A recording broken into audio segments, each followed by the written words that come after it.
Bonjour et bienvenue à votre émission d'actualité Qu'en pensez-vous? Une émission où on discute, on analyse, on réfléchit sur l'actualité locale, régionale et nationale, internationale. L'actualité, sous toutes ses formes. On discute, on réfléchit. Cette semaine, dernière émission de la saison. Je le sais, vous allez pleurer à la fin, nous aussi, mais on sera de retour l'an prochain, je vous l'assure.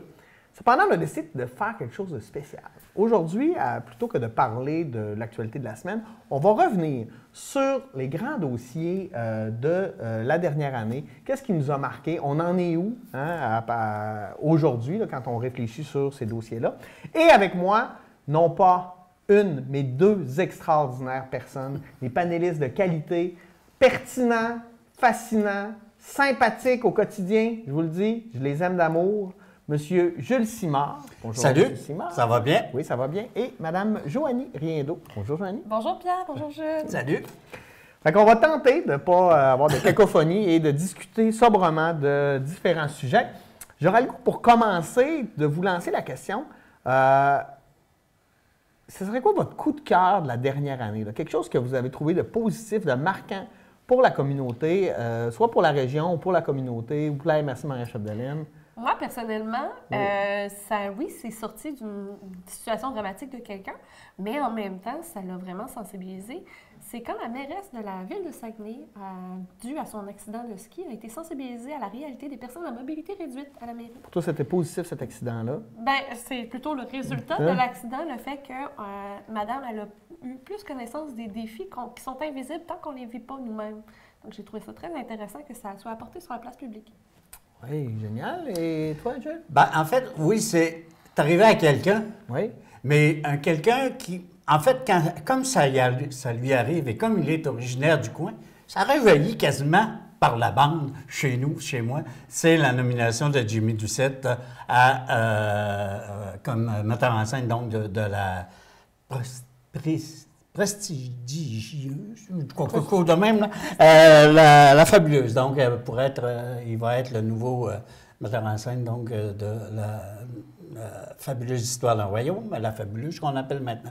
Ça, pour moi, oui, c'est quelque chose de non seulement de bien pour lui, c'est une forme de reconnaissance aussi de ce que cet individu a fait à partir d'ici. Nul n'est prophète dans son pays, qu'on dit, ça. OK? Alors, mais c'est une forme de reconnaissance, effectivement, du travail, parce qu'on sait que Jimmy a travaillé beaucoup ici, dans notre milieu, à faire en sorte que nos histoires locales prennent sur scène une ampleur, et c'est grâce à lui qu'on réussit à faire ça, avec les gens d'ici aussi qu'on en parle. Alors, tu comprends? Moi, c'est vraiment, là, une très belle nomination qui rejaillit, qu'on le veuille ou non, et en prend l'entière responsabilité qui rejaillit sur nous.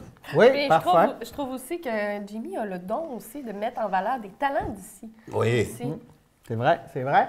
Moi, mon coup de cœur, je le donne à l'hiver, hein, parce que je me dis, à chaque année, je veux dire, bon, l'hiver, on a tout vu. Non, elle est encore capable de nous surprendre. Hey, cette année encore, un hiver vraiment exécrable. À tous les niveaux, là, elle m'a surpris, vraiment étonné. Bravo à l'hiver de nous faire vivre ça encore cette année. Est-ce qu'il y aurait un coup de gueule, là, quelque chose qui vous a un peu choqué ou vous avez trouvé dégueulasse ou dégoûtant dans l'année? Ouais, on va en reparler au cours de l'émission, mais moi, c'est surtout le traitement de la situation de l'immigration par notre gouvernement provincial. Ça, depuis le début, on dirait qu'il s'attaque à la réalité des personnes immigrantes. Et on va en parler plus en profondeur dans l'émission, mais les dossiers qui ont stagné, les dossiers de taxi, la laïcité. Donc, on dirait que ça a été le cheval de trait, le point fort de notre gouvernement provincial. Oui, et... J'essaie d'en voir un. C'est sûr que la situation dans sa globalité, on peut jamais dire qu'on est d'accord ou qu'on est content, sauf quelques éléments. Mais malheureusement, c'est un sujet qu'on n'a pas parlé beaucoup, toi et moi, là, dans le cadre des émissions, parce qu'on n'avait pas le temps. Mais que tu le veuilles, non, c'est Trump. Moi, ça ne sert à rien. Le pays le plus puissant au monde, dirigé par quelqu'un qui... non, écoute, il faut faire attention à mes qualificatifs, là. Oui, mais, parce qu'il nous écoute en ce moment. Oui, je sais qu'il a les yeux sur nous. Non, ça, c'est vraiment un gros coup de gueule, là. Un pays comme ça qui est dirigé par quelqu'un qui, en fait, qui dirige parce que ça dépend de quel pied il se lève le matin, là. Ouais. C'est pas intéressant. Et la dernière réponse Twitter que ça... Sur Donald Trump, il réagit. Il réagit à Twitter plus qu'il réagit avec raison. C'est évident, Ouais. c'est évident. Moi, je vais donner mon coup de gueule à l'amalgame et à la polarisation. Je trouve que c'est difficile d'avoir des débats aujourd'hui sains. Moi, je trouve qu'un débat, il faut confronter nos idées aux autres de manière respectueuse. Mais avec les médias sociaux, je trouve qu'on fait des amalgames non-stop et qu'on se doit toujours d'être polarisé d'un côté ou de l'autre. Mais là, tu sais, la vérité est beaucoup plus complexe que ça.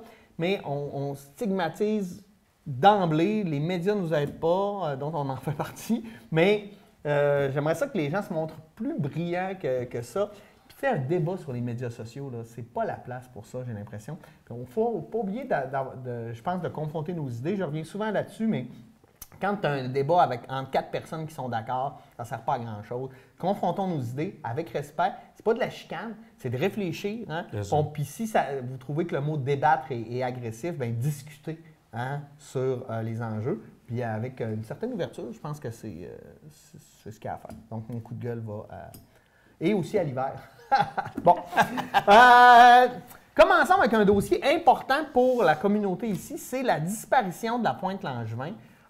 C'est arrivé, tu sais, ça fait longtemps qu'on en parle, oui. Mais là, cette année, c'était vraiment le début de la catastrophe. Là, on voit la fin, puis on voit aussi qu'on ne pourra pas faire grand-chose. Là, ça va carrément disparaître. Ben, en fait, oui, en bonne partie, d'après ce qu'on peut voir sur, entre autres, vraiment le problème d'érosion que nous avons eu cette année, ça a été majeur et on pense que ça va aller effectivement sur la disparition de la pointe sur le long terme. Pourquoi est-ce que moi, je trouve que c'est important aussi? On n'a pas régularisé la situation de dire, on sait qu'il y a eu une étude qui a été faite par des spécialistes qui indiquent que ce n'est pas la grande rivière Péribonka qui est à l'origine de la disparition, mais la petite Péribonka qui a un débit tellement faible par rapport à l'autre que c'est elle qui ronge tout. Bon, en tout cas, les propriétaires dans ce secteur-là ont demandé d'avoir une étude, entre guillemets, indépendante. Parce qu'on sait que l'étude qui a été réalisée et payée par Rio Tinto. Donc, c'est comme si je te demande quelle heure est-il? Tu me demandes quelle heure est-il, je te dis passe-moi ta montre puis je te la donne, là, tu comprends? Je veux dire, ça, c'est pas...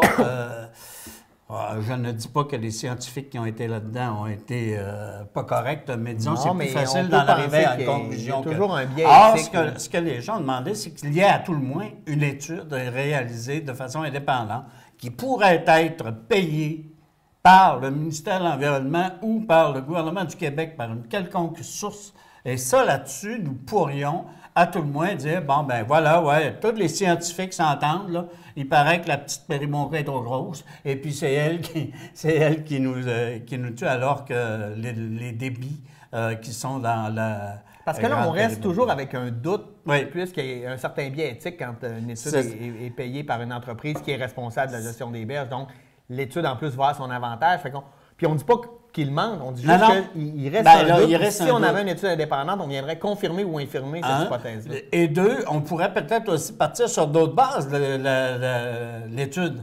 Tu sais, que de dire, bon, ben est-ce que c'est effectivement le débit des rivières qui fait en sorte que... Et est-ce que c'est le seul élément qui peut contribuer à l'érosion? Ça, je pense qu'il pourrait y avoir, donc, l'étude... Je suis d'accord avec les riverains qui demandent à ce qu'on puisse avoir. Je sais qu'il y a, au niveau de la municipalité, il y a eu quand même...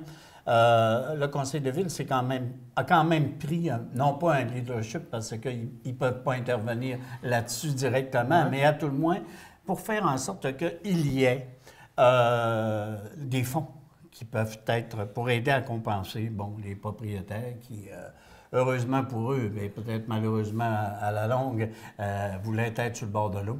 Et tu sais, ça a l'élément, et il y aurait des fonds, donc, qui sont en train de se remettre de l'avant et à laquelle participerait Rio Tinto, OK? Mais on demande à ce que le gouvernement... Pour pouvoir être, oui, mais pour pouvoir être en mesure, tu sais, la prochaine résidence là, qui est censée partir, là, c'est celle qui est la plus avancée sur la pointe. Bon, le demain matin, si tu vas aller l'acheter, là, tu vas l'avoir pour 0 cent, hein? Elle n'a plus de valeur. Alors, pareil, comment est-ce qu'on peut la défrayer? Comment est-ce qu'on peut la payer? Ce fonds-là permettrait d'atténuer donc la perte là-dessus. Il y a quand même eu des gestes qui se sont posés. Ça n'est pas terminé. On va voir qu'est-ce qu'il y en a avec la fonte des glaces au printemps. Là, je sais pas, l'hiver est pas fini. L'hiver, OK, ouais. C'est bon. On va voir qu'est-ce qu'il y en a là-dessus. Joanie? Bien, moi, à ce sujet-là, je me pose toujours la question quand je vois des recherches, quelle était la vraie question de la recherche? Est-ce que ça a été qu'est-ce qui cause l'érosion ou est-ce que la petite péribonca ou est-ce que... Donc, dépendamment de la question, comment elle a été faite dans la méthode de recherche, tu as toute une variation qui peut se faire, il y a toutes des influences qui peuvent se faire. Dans une recherche scientifique, il y a tellement de points où on peut avoir une influence dans l'interprétation. Oui. J'aimerais ça, avoir le document en main, lire, puis dire comment ils ont pensé, comment les scientifiques ont pensé à l'étude. Est-ce qu'ils ont dit, est-ce que les cours d'eau ont nui? Parce que est-ce que ça pourrait être le reboisement autour de la rivière Péribonka? Est-ce que ça pourrait aussi la qualité, la manière dont les terrains ont été aménagés? Tu sais, beaucoup de gens veulent avoir la vue sur l'eau, donc ils enlèvent les arbres, mais en enlevant les arbres, on enlève la rétention du sol. Je pense que c'est un ensemble de facteurs, puis tout le monde doit en prendre une responsabilité, mais cependant aussi, au niveau de l'érosion des sols, c'est un phénomène qui est mondial, pas seulement autour des océans, mais autour des rivières, autour des lacs, parce qu'on accélère un peu le rythme de l'eau avec le réchauffement climatique, avec plusieurs éléments. On y revient tout le temps. Non, mais c'est ça. C'est partout pareil. Bien, pas partout pareil, parce que la vitesse est toujours très différente. Parce que si on compare la Pointe-Langevin versus les îles de la Madeleine, les îles de la Madeleine perdent 1 mètre par année. Pas la même réalité à la Pointe-Langevin. Mais la Pointe-Langevin, on parle d'hectares, mais on ne parle pas de grand débit comparé à une mer qui frappe sur une île. Là. Oui. Et ça part quand même très rapidement. Là. Non, il y a clairement une problématique. Là. Bien, ça va être partout. Là. Moi, je regardais un reportage sur les îles Tuvalu dans l'océan Pacifique, et puis ils leur donnent 20-25 ans avant que les îles soient englouties. Là, non, c'est ça. C'est une réalité. Puis on parle en plus qu'on est sur le bord d'un lac. Là. On ne parle pas d'une mer où on parle de la fonte des glaciers. Non, on parle d'un lac qui est tenu par des barrages hydroélectriques dont la fluctuation est gérée de cette façon-là. Donc, l'être humain a beaucoup plus encore d'actes directs sur la gestion du niveau de l'eau que sur la mer ou sur les océans de notre planète. Donc, c'est ça qui me marque le plus. Il y a aussi une question, si tu me permets, avant que tu prennes la parole dessus. Il y a aussi une question qu'on se doit de se poser. C'est beau. Je suis propriétaire d'un chalet sur le bord, sur la Pointe-Langevin. J'ai pu bénéficier, je suis propriétaire. On n'est pas propriétaire, par ailleurs, du sol sur lequel il est déposé parce qu'on sait que ça appartient aux berges. Les berges appartiennent à Rio Tinto avec le décret de 1927. Ce que je voulais dire, c'est que est-ce qu'il y a aussi une responsabilité sociale ou collective par rapport au fait que je vais perdre personnellement de la valeur? J'ai bénéficié pendant un certain temps, tu comprends, d'un point de vue intéressant et d'un équipement qui a pris énormément de la valeur. OK? Et là, aujourd'hui, il n'y a plus de valeur, c'est sûr. Jusqu'à quel point, collectivement, on se doit aussi de rembourser la personne de ce qu'elle a. Tu sais, ça pose autour. Je ne crois pas qu'il y ait un remboursement à faire. Moi, OK, on veut une opinion claire. Lorsqu'on est propriétaire, déjà, c'est une valeur ajoutée d'être propriétaire. Souvent, c'est des résidences secondaires ou une résidence une deuxième ou troisième résidence après la première. Mais on parle quand même que c'est un gros avantage d'être sur le bord de l'eau, mais ça fait des années qui démontrent que c'est plus avantageux, étant donné l'érosion. Donc, est-ce que c'est à nous de rembourser le risque qui a été pris par le propriétaire? Parce que c'est un risque que le propriétaire a pris lui-même. Oui, on a une responsabilité au niveau de la gestion de notre eau. Oui, il faut pas de l'impact qu'ils ont fait sur les terrains que les personnes ont bien voulu choisir acheter. C'est ça. Moi, C'est bien intéressant. J'ai un ça. ami à Matane qui m'a donné un très bon truc. Si tu veux toujours avoir la vue sur le fleuve, mets-toi de l'autre côté de la route. Le gouvernement du Québec ne laissera jamais tomber sa route. Donc oui, tu vas avoir une route en avant de chez toi, mais tu vas toujours avoir ta vue sur l'eau. Et si jamais il arrivait que le gouvernement se doit de refaire la route, il va acheter ta cabane. Ah, c'est ça! C'est vrai, c'est vrai. OK. On restons encore dans le coin. Un enjeu qui est là, qui perdure dans le temps, là, je ne sais plus depuis combien de temps on en parle, c'est l'industrie forestière. On sait qu'il y a eu une grande crise. Les compagnies ont passé au travers. Ici, l'usine avait fermé, elle a ouverte. Bon, ça fonctionne. Maintenant, il y a tout l'enjeu du caribou forestier, du reboisement, les droits de coupe, tout ça, qui reste en suspens. On sait que cette année, il y a eu une certaine avancée au niveau de l'histoire du caribou forestier, ou pas une avancée, mais des prises de position claires. Entre autres, le gouvernement canadien voulait imposer en fait des zones. Le député Richard Hébert s'est vraiment opposé en disant non, ça prend des études plus récentes. Le gouvernement du Québec a l'air d'embarquer là-dedans. Qu'est-ce qu'on s'en va? On va-tu pouvoir, est-ce que 2019-2020, est-ce que dans un an, on va pouvoir dire « Hey, c'est enfin réglé tout ça ». Non, Non. 2021. Non, puis même là, parce que depuis que l'existence du Québec, qu'on parle de l'industrie forestière, il ne faut pas oublier pourquoi on a été créé, pourquoi le Québec s'est développé. C'est vraiment parce qu'on exportait ce produit-là en premier. Mais tout à l'heure, tu nous as demandé un coup de cœur. Bien, il y a un coup de cœur que moi, je dois donner. Depuis que je suis arrivée dans la région, il y a une diversification de l'utilisation de notre forêt. Avec la passerelle du 49e parallèle, avec le parc régional de Grande-Rivière, il y a vraiment une diversification. On n'est plus vraiment, on n'est plus seulement dans l'utilisation de la forêt en tant que ressource première, mais comme ressource touristique, ressource sociale aussi. Donc ça, je trouve que c'est bien. Cependant, ça va toujours être le cas parce que c'est une ressource qui est à la fois, quand on l'utilise comme matériel, c'est une ressource économique, mais c'est une ressource écologique importante. Donc, on va toujours avoir cette confrontation-là. C'est un milieu de vie, mais c'est un milieu de ressources économiques. Donc, lequel des deux passe en premier? C'est un milieu de vie pour notre écologie, pour notre qualité de vie, pour nos citoyens, pour prendre une marche, pour aller chasser. Mais en même temps, si tu n'as pas l'argent pour aller chercher ce qui te permet de profiter de ta forêt, où est l'équilibre? Et l'équilibre, tant qu'il y a de la vie, ça ne sera jamais plat. Il va toujours avoir un débat. Où va passer l'importance économique versus l'importance sociale de cette forêt-là? L'idée de développement durable, en fait, de mixer le social avec l'économique et l'environnemental, c'est vers là qu'il faut aller. Là. C'est un peu pour ça que je suis vraiment très heureuse de voir qu'au Saguenay-Lac-Saint-Jean, principalement dans le Haut-du-Lac, il y a une diversification de l'utilisation de notre forêt. On ne la voit plus seulement comme une ressource premières. Avec la passerelle du 49e parallèle qui a été lancée en 2018, officiellement en 2019, bien là, on profite de notre forêt qui est extraordinaire, une forêt boréale, où, oui, même si tu te plains de l'hiver, bien pour les motoneigistes, on est un lieu de choix. Je suis pas plein, j'ai donné mon coup de cœur. Bien, c'est qu'on reste quand même un milieu de choix, puis on fait profiter, avec le nombre d'entreprises d'hôtellerie dans la région qui font valoriser la forêt comme lieu, bien, oui, il y a le caribou forestier. Oui, il y a encore de la place. Puis en plus, on a des excellents centres de formation professionnelle en matière d'industrie forestière.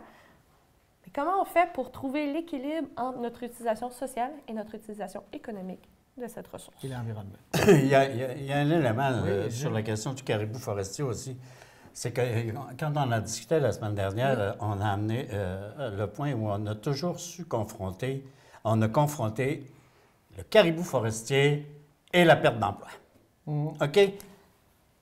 On le sait qu'il y a plus que ça, mais au départ, OK, il ne faut jamais oublier que le gouvernement du Canada... Pour plusieurs personnes, l'enjeu est là. Oui, et non seulement, c'est qu'on en discute quasiment exclusivement là-dessus. Et c'est ça que je trouve aussi peut-être le même. Il ne faut pas oublier que le gouvernement du Canada a décidé que le caribou forestier devenait une espèce à protéger.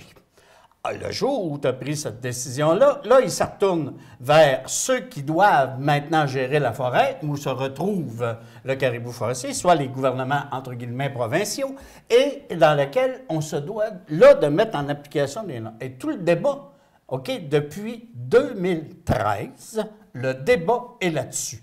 On a eu des premières déclarations où on a dit « Écoute, tu ne va pas de job pour un caribou forestier ici. » Or, ça a fait en sorte qu'on a fait quoi? On a retardé la divulgation d'un plan d'intervention pour en arriver à sauver le caribou forestier dans certaines zones. Donc, de mettre des zones à caractère protégé où on pourrait le faire. Ça, on a retardé ça en disant « Écoutez, on va se faire une couple d'études. Puis à partir des coupes d'études, on va être en mesure de dire s'il faut dans tel secteur, effectivement, puis qu'est-ce qu'il faut amener. » Donc, on s'est fait des études. On a fait des études. Et là, on disait, qu'est-ce qui s'est fait par le gouvernement pour protéger le caribou forestier et conserver nos jobs? Écoute, il ne s'est rien fait. Il ne s'est rien fait. Et on a fait en sorte qu'on a sauvé du temps pour pouvoir être en mesure de prendre une décision. En 2019, le 31 mars 2019, le gouvernement du Québec se devait de donner un plan d'action. Or, le plan d'action qui a été donné, c'est de dire, écoutez, on va faire une stratégie de protection du caribou forestier au cours des 3 prochaines années et en 2022, nous allons vous remettre notre plan d'action. On sauve encore. Oui, mais c'est ça qui s'est passé la semaine passée. Là, ça, au Québec, là, OK, on est, désolé, hein, mais on est une gang de chialeux, OK? Parce que, oui, mais on n'arrête pas de demander des recherches.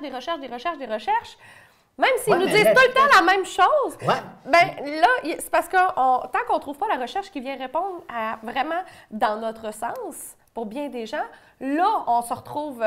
parce que là, moi, c'est l'exemple que tu me donnes, c'est ça que ça m'interpelle. Regarde ce qui s'est passé. Regarde ce qui se passe. Les résultats actuellement des études qui ont été commandées les premières fois nous indiquent que dans certaines zones, entre autres au Québec, je vais parler au Québec, là, je ne sais pas ce qui se passe en Ontario, ni dans l'Ouest canadien. Puis la forêt boréale, qu'on le veuille ou non, là, est non seulement au Québec, mais pas mal ici. Là. OK?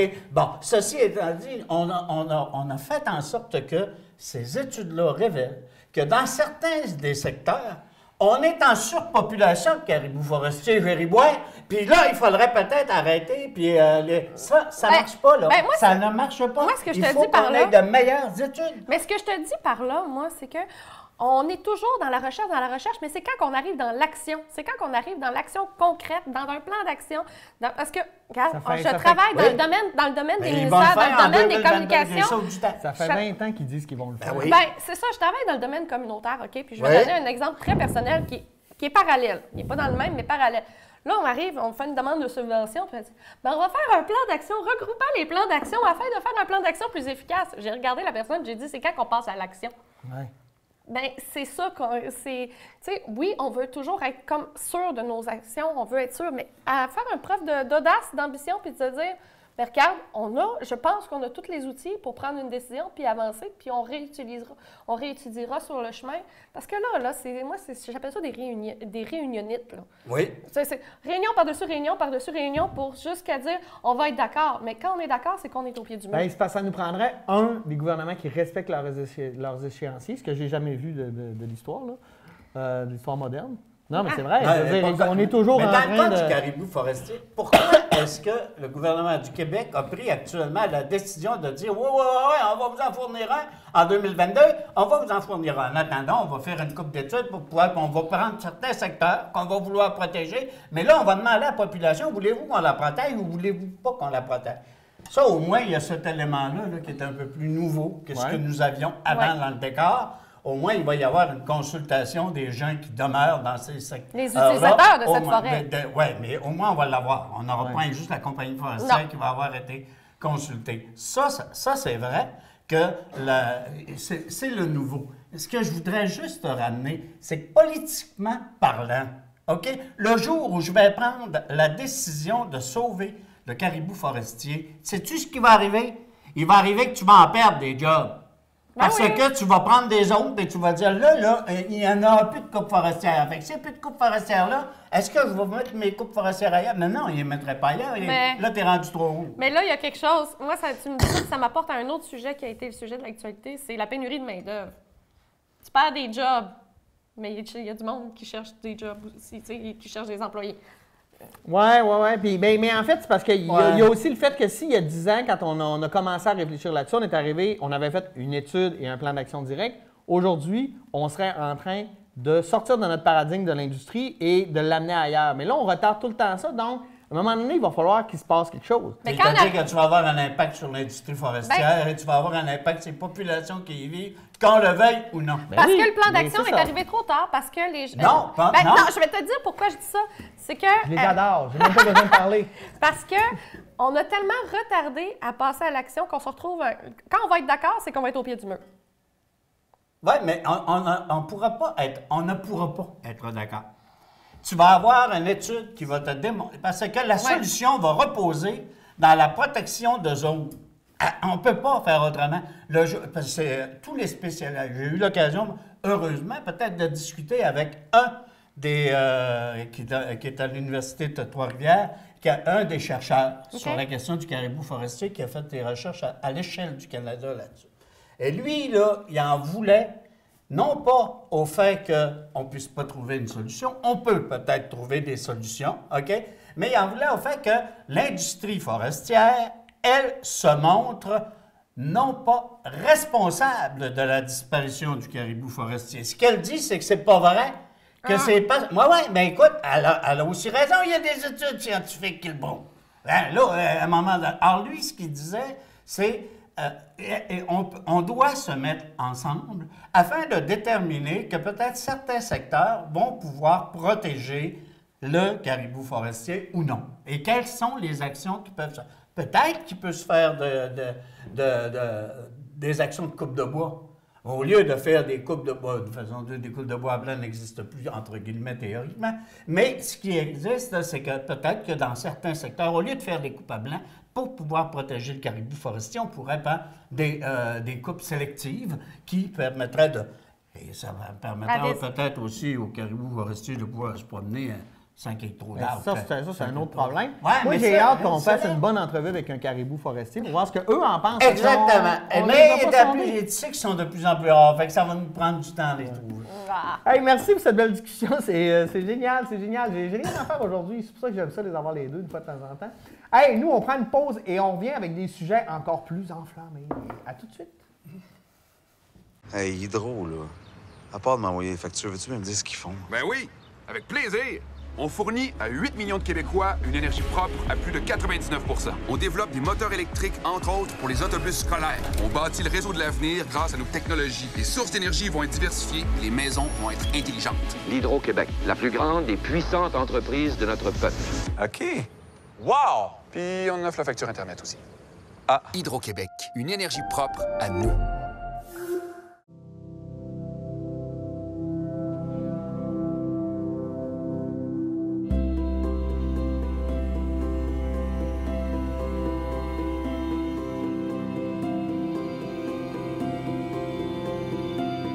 Si tu es capable de te mettre à la place des autres, c'est que tu as tout ce qu'il faut pour un jour travailler en santé et en services sociaux.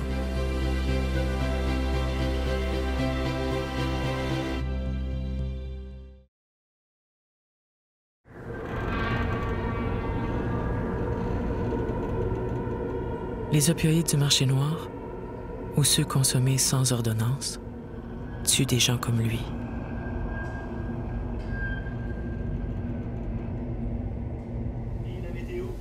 Et il tue aussi des gens comme lui.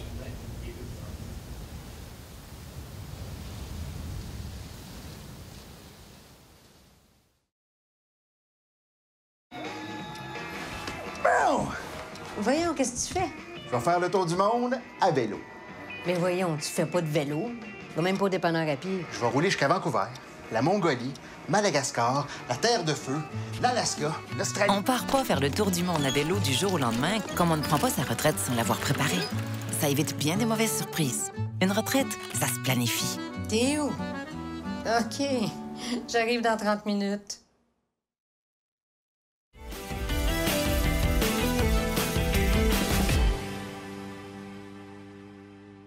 Bon, bien, on est de retour de la pause. On va y aller maintenant au niveau plus national, là, à l'échelle du Québec. Le gros événement cette année, c'est l'élection d'un gouvernement majoritaire caquiste. Ensuite, il y a eu la démission du premier ministre sortant, M. Philippe Couillard, une élection partielle qui a amené Nancy Guillemette aussi comme députée du comté Roberval pour la CAQ aussi, donc 75 députés de la CAQ. Quelle est votre analyse, sans revenir sur l'analyse des résultats électoraux, là, je pense qu'on a fait le tour en masse, mais si on regarde depuis l'arrivée du gouvernement caquiste, comment vous jugez sa gestion du Québec?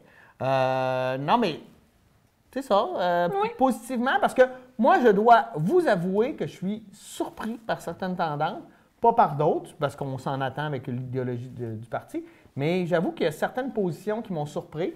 C'est certain que le dépôt du budget a été facile pour eux, parce qu'il y avait beaucoup de surplus, donc c'était facile un peu de distribuer l'argent. Mais je veux vous entendre là-dessus. On va commencer par Joanie. Bien, moi, j'ai été quand même, je vais te dire bien franchement, je n'étais pas pour ce gouvernement. Okay. Mais j'ai été agréablement surpris du fait qu'ils ont passé à l'action rapidement. Puis il y a plusieurs actions. Ils ont vraiment, en aussi peu de temps, mais de notre côté, comme j'ai dit en début d'émission... Sur certains enjeux comme la laïcité ou la l'immigration? laïcité, si on parle par exemple de mais la laïcité... on va y revenir de la laïcité plus tard, mais... Rapidement, la laïcité, il y a des décisions qui ont été prises, qui ont été audacieuses, que ça faisait longtemps qu'ils traînaient, puis ils avancent, ils vont de l'avant. Oui, on n'est pas toujours d'accord, mais comme ça fait changement de certains gouvernements qui pliaient tout le temps.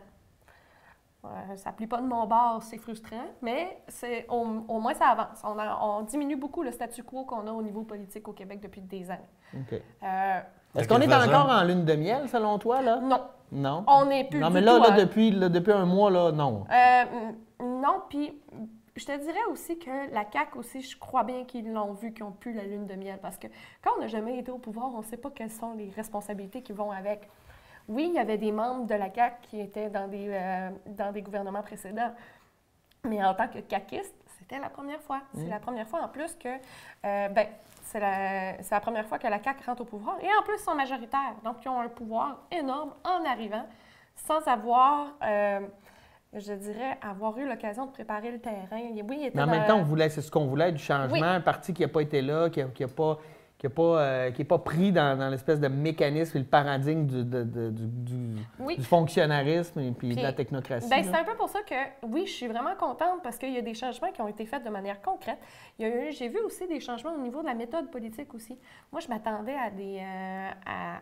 à certains comportements que je dirais très conservateurs de la part de la CAQ, mais j'ai été agréablement surpris par nos députés.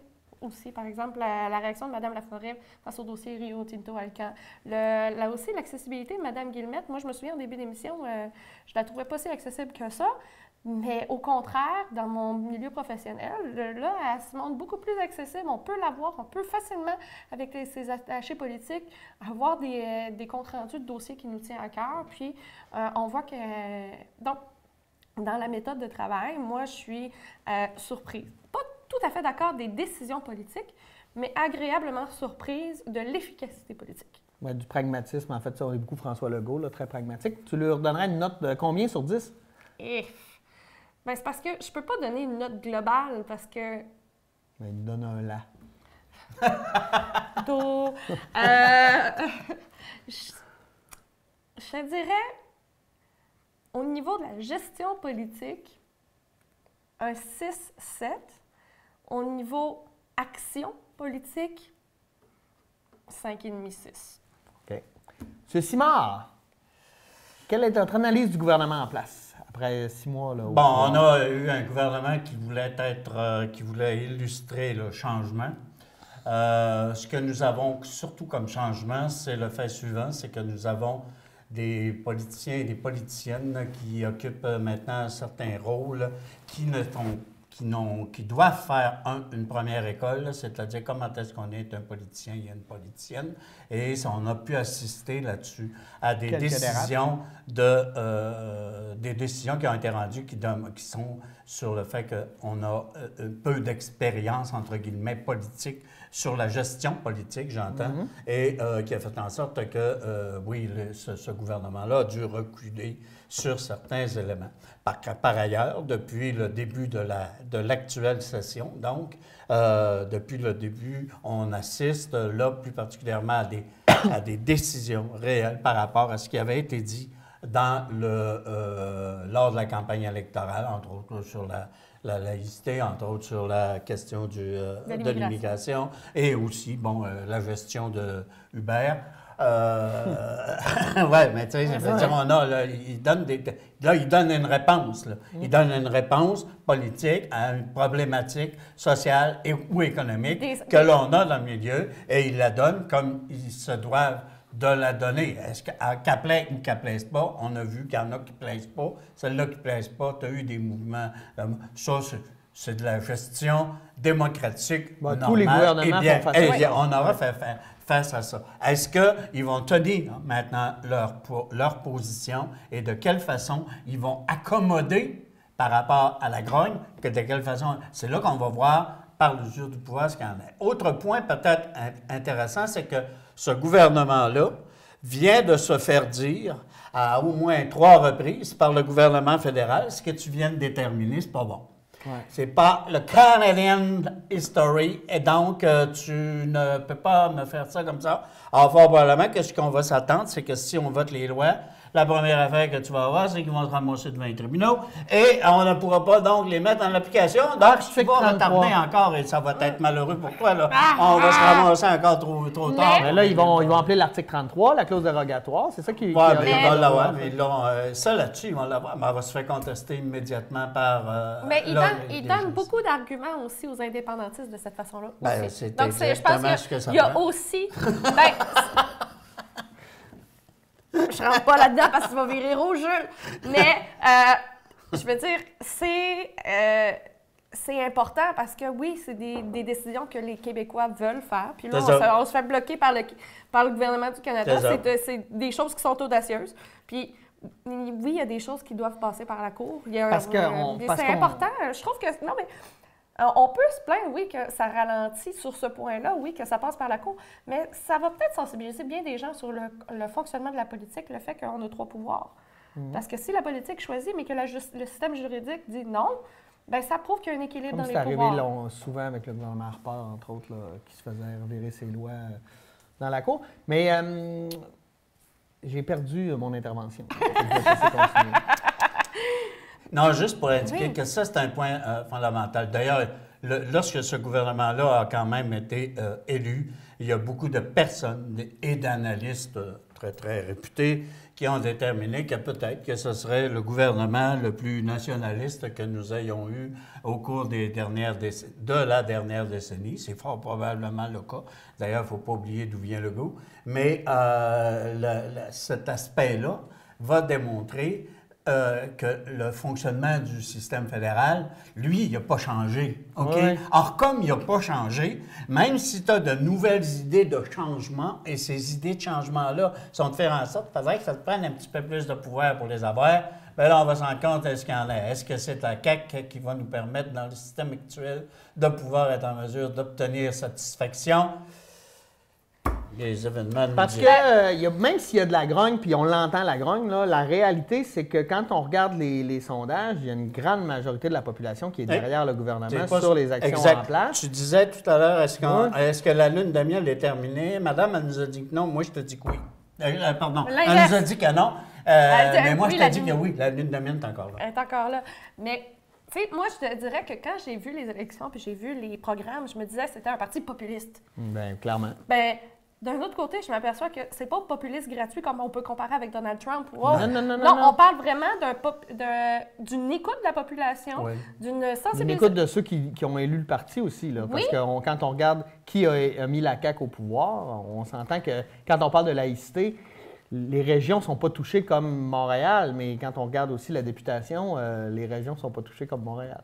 Bien, ça fait que je trouve aussi qu'on a un meilleur poids au niveau des régions, au niveau des décisions politiques, parce qu'au cours des dernières années, c'était surtout les grands centres. Là.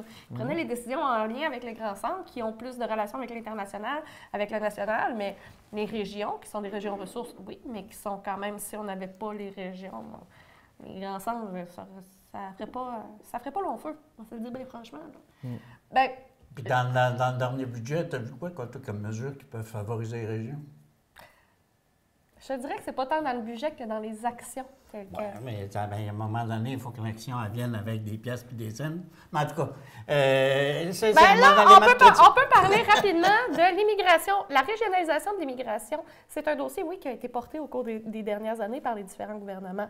Mais là, on a des actions concrètes, il y a des décisions qui ont été prises, là, qui n'ont pas encore été approuvées. Là, c'est encore des projets de loi, mais au moins, là, on a plus des actions concrètes. Oui, il y a une diminution de l'attraction de l'immigration. Ils veulent diminuer. Je travaille là-dedans. Au départ, moi, j'ai regardé ça, j'ai fait il y a tellement de gens qui veulent s'installer, ça va. Mais moi, je le vois au niveau de l'immigration, il y a un impact où on a beaucoup de meilleures ressources pour accueillir les travailleurs temporaires afin qu'ils puissent s'établir de manière durable dans la régionalisation.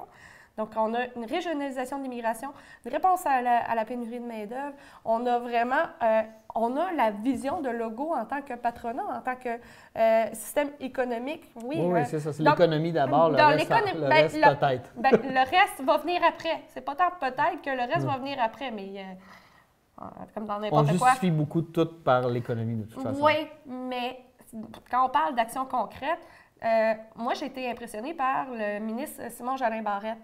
Il est très jeune. Oui. OK? On parle quand même d'un ministre de 26 ans. Non, excusez, je me trompe avec. Mais quand même très jeune, qui a un dossier qui est très lourd, qui, je dirais que je ne suis pas d'accord avec tout. Puis oui, je suis bien heureuse que la Cour a donné responsabilité au ministère de l'Immigration, de la Diversité et de l'Inclusion de traiter les dossiers, parce que c'est des projets de vie. C'est pas juste de la main-d'œuvre, c'est des gens qui ont un projet de vie de venir s'installer au Québec. Mais là, au lieu d'en accueillir plein puis de les voir repartir, bien là, on a vraiment des mandats de rétention. De rétention, d'attraction en région, de qualité de vie aussi, de réponse, d'inclusion aussi au niveau social. Parce que maintenant, là, avant les organismes, on avait beaucoup de financement pour aider. On va aider les migrants à s'intégrer. Maintenant, on a des ressources pour dire on va aider le milieu à s'adapter aussi. Donc, faire une relation. Donc, moi, je parle de facilité d'intégration. Bien, on ne voit plus seulement un côté. On ne voit plus la responsabilité seulement de la personne immigrante. On voit la responsabilité de la société aussi qui est dans le processus d'inclusion. Pas d'intégration, mais d'inclusion. Inclure la personne dans le mode de vie plutôt que de dire de l'effacer dans notre mode de vie. Comment on peut l'inclure lentement. Intéressant tout ça. Là, le temps avance. Toujours en lien avec les députés en place. Rapidement, là, je vous donne 2 minutes chacun. Comment vous voyez l'avenir des partis d'opposition ou de leur travail en ce moment, quand on parle du Parti libéral, du Parti québécois et de Québec solidaire? Quel constat vous faites là, rapidement sur leur travail et où est-ce qu'ils s'en vont? Jules? Bien, sur l'avenir du Québec solidaire, je pense qu'il va falloir qu'on regarde de la façon dont ils s'habillent à l'Assemblée nationale. Ça, c'est le seul sujet qui nous a emmenés depuis le début qu'ils sont là. En ce qui regarde le Parti québécois, bien, on sait que ce que le chef par intérim a indiqué, c'est que oui, toute action qui démontrera la nécessité de faire en sorte qu'on ait plus de pouvoir pour pouvoir mettre de l'avant l'ensemble des projets. C'est donc à dire qu'ils entendent appuyer ce gouvernement-là sur toute réclamation qu'il peut y avoir pour régler des problématiques et y avoir la totalité des pouvoirs. Donc, tout le dossier, ils entendent effectivement être derrière la CAQ. D'ailleurs, on le voit sur la question de la laïcité actuellement, puis on le voit aussi dans certains autres secteurs. En ce qui regarde le Parti libéral, eh bien, je pense qu'on en est à se demander qu'est-ce qu'on va en faire. Bien, moi... Joanie, tu as 2 minutes. Pour le Parti libéral et le Parti québécois, il y a toute une réflexion sur la restructuration, sur les pouvoirs, parce qu'on parle quand même des vieux partis. C'est la première fois aussi que les 2 partis qui s'échangeaient les postes se retrouvent même pas dans l'opposition officielle. Donc, il y a une grosse réflexion qu'il faut se poser. Quels sont les changements qui sont à passer? Est-ce qu'il y a une vieille garde qu'il faut pas tant faire le ménage, mais qu'il faut repenser aussi au niveau de la gestion de ces... changer de paradigme des partis. Bien, pas tant l'essence que la méthode aussi, d'aller chercher, changer de méthode parce qu'il y a quand même des très bons points au niveau du Parti libéral, du Parti québécois, mais il y a une manière de travailler ou peut-être une manière d'échanger des idées. Parce que, tu sais, par exemple... l'écoute des citoyens aussi. Bien, si ce n'est que les gens de leur propre parti. Oui. Hein? On commence par ça. Mais pour Québec solidaire, moi, on a beaucoup entendu parler de l'habillement au niveau des médias nationale. Mais lorsqu'on se renseigne un peu plus ou par les médias, parce que les médias, on n'en parle pas beaucoup. Québec solidaire, ça fait pas longtemps qu'il est sur la voie. Ça a été la première année où il a été reconnu comme un parti. Donc, tu sais, il n'a pas été longtemps sur la scène, surtout au niveau régional. On entend surtout parler depuis des années dans la région métropolitaine, mais en région, on n'a pas entendu parler. C'est un de leurs grands défis et défauts. Là. Ils sont très montréalo-centristes. Bien, c'est ça. Mais il y a quand même, je dirais que c'est un parti qui a été très audacieux. Et je trouve que pour l'instant, c'est un très bon parti de l'opposition avec un gouvernement comme on a au niveau de la CAQ. Personnellement, là, je ne suis pas prête à mettre Québec solidaire au pouvoir. Je ne les trouve pas assez organisés. Je trouve qu'ils ne sont pas... il y a 30 secondes. Il y a des affaires que je trouve que... On en parle comme si on voudrait ça du jour au lendemain. Non, il faut être réaliste, puis il faut aller avec la population, il faut aller avec la situation nationale, internationale, provinciale.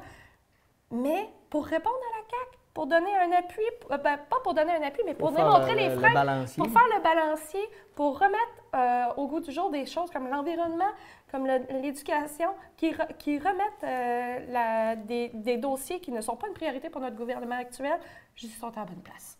Yes! Merci, Joanie.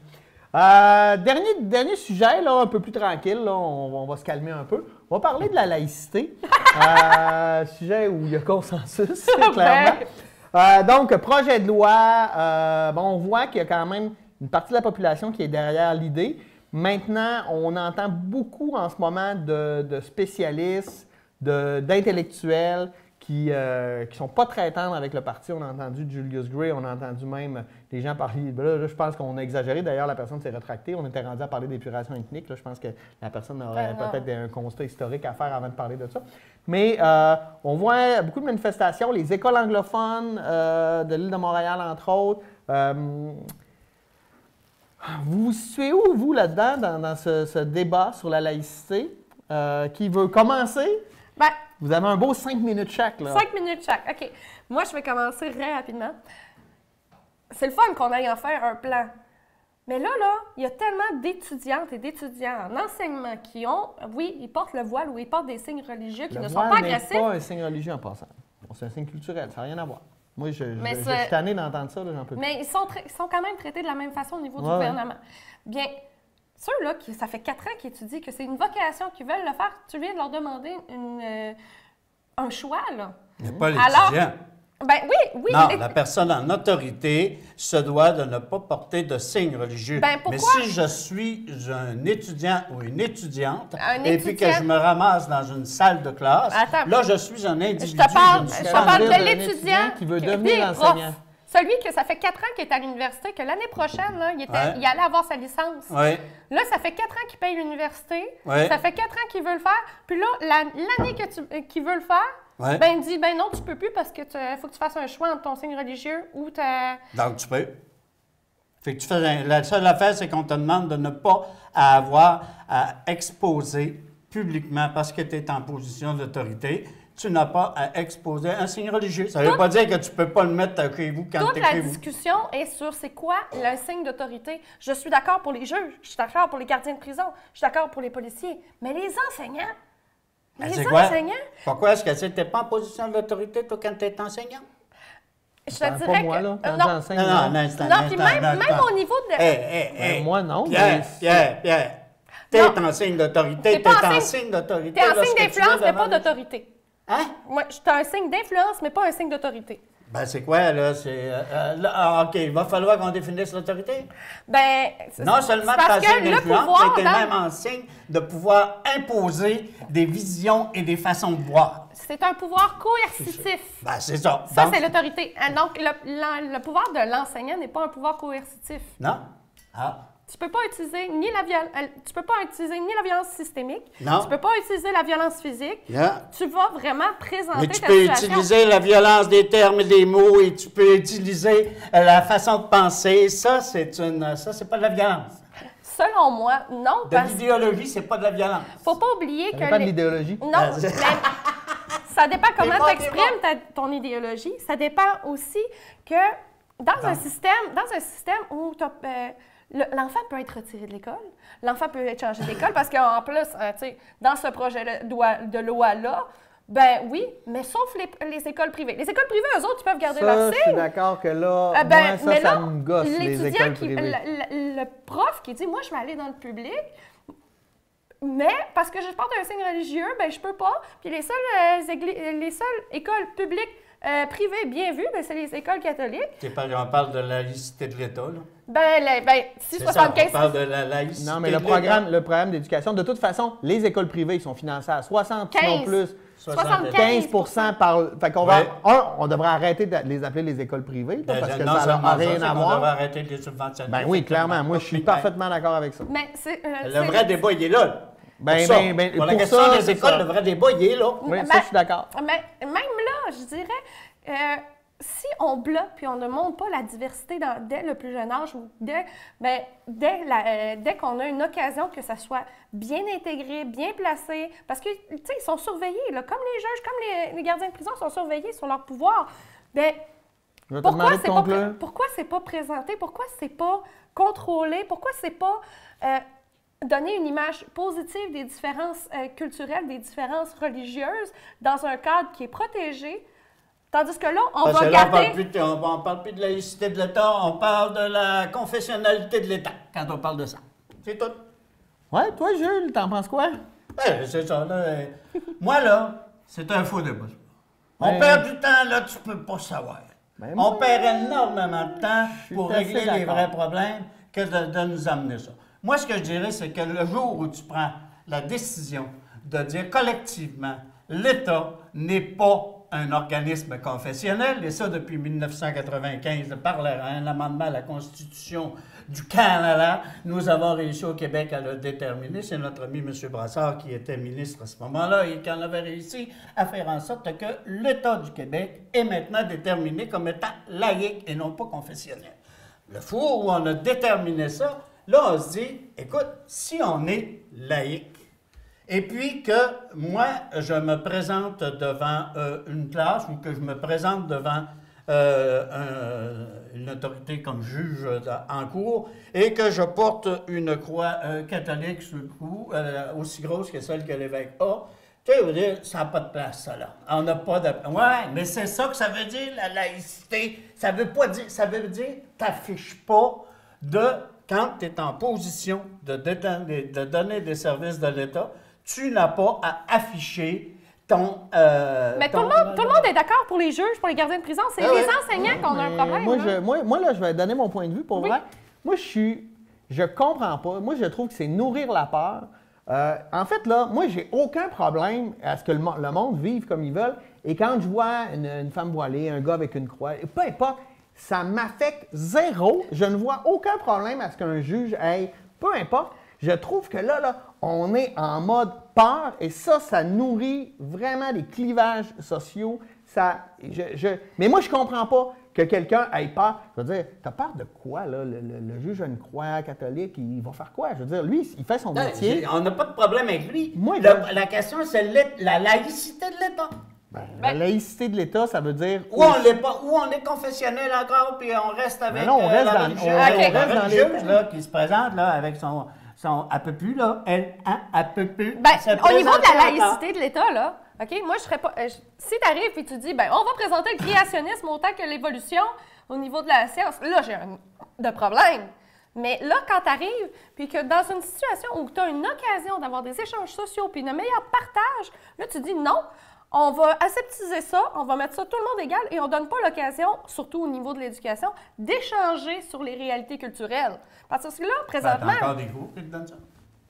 T'as des cours qui te donnent ça? Non, les cours sont très laïques. Mais entre les cours, là, puis la réalité, là, je pense que quand tu nourris la peur, tu n'as pas le goût d'échanger, de rencontrer. Et quand tu fais ça, moi, j'ai voyagé dans beaucoup d'endroits, là, et il n'y a aucune culture, aucune religion qui me fait peur et qui va changer ce que je suis, puis qui vont je sais pas, brainwasher mes enfants. Écoute, on n'est pas dans une théocratie. Tu n'as pas besoin de la laïcité de l'État. Mais il y a deux... Non, mais dans le sens, pour moi, la laïcité, c'est que la séparation de l'Église l'Église n'a rien à voir dans le pouvoir de l'État. Mais pour moi, avoir un symbole religieux, ça n'a rien à voir. Je veux dire, ta foi, elle est personnelle. Tu t'affiches. Moi, je suis contre, de toute façon, qu'on commence à gérer l'habillement des gens. Je veux dire, moi, je vois pas d'intérêt à ça. Maintenant, je trouve que, comme parfaitement d'accord avec toi, je trouve que c'est un faux débat. Oui. Où on fait que des amalgames et qu'on fait juste polariser. Et ça nourrit la peur, puis c'est jamais bon en société. Mais en plus, qu'on voit la laïcité seulement d'une seule façon. Tu sais, on regarde, par exemple, la laïcité au niveau américain. In God we trust. C'est un des pays les plus laïques. Mais attention, in God we trust. Quand ils disent ça, c'est en Dieu je crois en français, bien, c'est pas un Dieu. Ils ont le droit d'exprimer leur religion, mais tu vois que dans les pouvoirs coercitifs, donc les pouvoirs politiques, les pouvoirs juridiques, donc les pouvoirs qui ont un impact sur la vie directe des gens, bien, il n'y a aucun signe. Tandis que là, tu as la laïcité à la manière européenne, à la manière française, où on juge une femme qui porte le niqab ou le hijab, donc les différents types de foulards, bien, doit l'enlever de manière publique et on doit contrôler sa manière, parce que c'est souvent les femmes. Mais là, c'est en autorité d'État. Mais tout ce qui est foulard et hijab, ce ne sont pas des symboles religieux. Je m'excuse, c'est des symboles culturels. Ouais, mais si je suis accusé, hein, et puis que je porte une croix dans le cou, je suis accusé, je suis pas en position d'autorité, là. Devant la cour, ils ne me critiqueront pas dehors parce que je porte un signe religieux. Hein?